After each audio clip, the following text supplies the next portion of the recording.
నగరంలో కొత్త అడ్వర్టైజ్మెంట్ పాలసీకి ప్రభుత్వం గ్రీన్ సిగ్నల్ ఇచ్చింది. ఇన్ని రోజుల పాటు నగరంలో నిలిచిపోయిన యూనిపోల్స్ హోర్డింగ్స్కు పర్మిషన్ ఇచ్చేలా మార్గదర్శకాలు సిద్ధం చేశారు.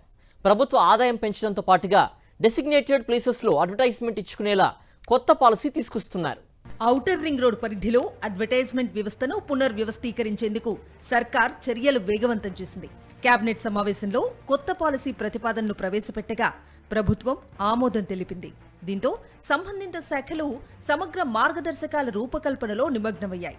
కొత్త పాలసీలో మొత్తం 7 కేటగిరీల్లో అడ్వర్టైజ్మెంట్లకు ప్రకటనలు ఇచ్చేలా పాలసీ తీసుకొస్తున్నామని అధికారులు చెబుతున్నారు. జీహెచ్ఎంసీ పరిధిలో భారీ యూనిపోల్స్ హోర్డింగ్స్ కు అనుమతి లేదు. ఔటర్ పరిధిలో ఉన్న నగర శివార్లలోని 27 మున్సిపాలిటీల్లో భారీగా యూనిపోల్స్ హోర్డింగ్స్ పెట్టుకున్నాయి అడ్వర్టైజ్మెంట్ ఏజెన్సీలు. కానీ 2022 నుంచి నగర శివార్లలో కూడా భారీ హోర్డింగ్స్ యూనిపోల్స్ కు పర్మిషన్ ఇవ్వలేదు ప్రభుత్వం. అప్పటి నుంచి ఇప్పటి వరకు శంషాబాద్, కొంపల్లి, ఘట్కేసర్, నార్సింగ్తో పాటు ఇతర ప్రాంతాల్లో ఏర్పాటు చేసిన హోర్డింగ్స్ అన్నీ ఇల్లీగలే అంటున్నారు అధికారులు. ఇల్లీగల్ గా ఏర్పాటు చేసిన హోర్డింగ్స్ ను నియంత్రిస్తూ ప్రభుత్వ ఆదాయం కూడా పెంచేలా కొత్త పాలసీ తీసుకొస్తోంది ప్రభుత్వం. ఇకపై నగరంలోని అన్ని ప్రాంతాల్లో కాకుండా కమర్షియల్ హబ్లు, జనసంచారం ఎక్కువగా ఉండే ప్రాంతాలను గుర్తించి మాత్రమే అడ్వర్టైజ్మెంట్లకు అనుమతి ఇవ్వనున్నారు. ప్రతి కిలోమీటర్కు 4 యూనిపోల్స్ కు పర్మిషన్ ఇచ్చేలా పాలసీ ఉండనుంది. కొత్త మార్గదర్శకాల ప్రకారం ప్రభుత్వ భవనాలు, ప్రభుత్వానికి చెందిన స్థలాల్లో ఏర్పాటు చేసే హోర్డింగ్స్, యూనిపోల్స్ ను ఆక్షన్ విధానం ద్వారా ఏజెన్సీలకు కేటాయించనున్నారు.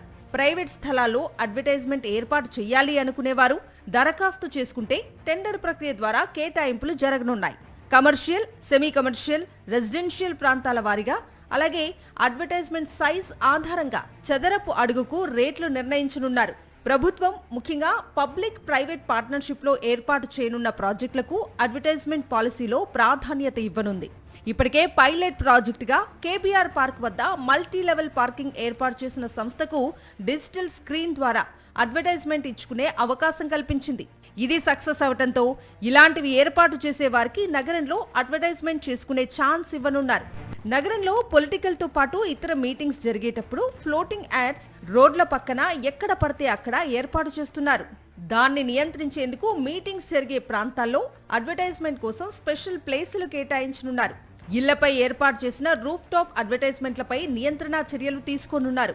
రూఫ్ టాప్ యాడ్స్ ను అనుమతించాలని తెలంగాణ అవుట్డోర్ మీడియా ఓనర్స్ ప్రభుత్వాన్ని కోరుతున్నా ప్రజల భద్రత కన్నా యాడ్స్ ఇంపార్టెంట్ కాదని అధికారులు చెబుతున్నారు.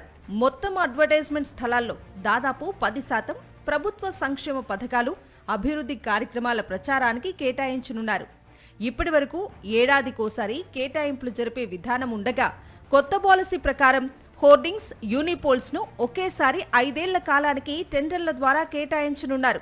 అయితే 5 ఏళ్ల కేటాయింపులో భాగంగా మొదటి ఏడాది ఛార్జీలను ముందుగానే జీహెచ్ఎంసీ ఖాతాలో జమ చేయాల్సి ఉంటుంది. ప్రభుత్వం తీసుకొస్తున్న కొత్త అడ్వర్టైజ్మెంట్ పాలసీకి కేబినెట్ ఆమోదం వచ్చింది. మార్గదర్శకాల తయారీ చివరి దశలో ఉండటంతో త్వరలోనే అధికారిక ఉత్తర్వులు వెలువడే అవకాశం ఉంది.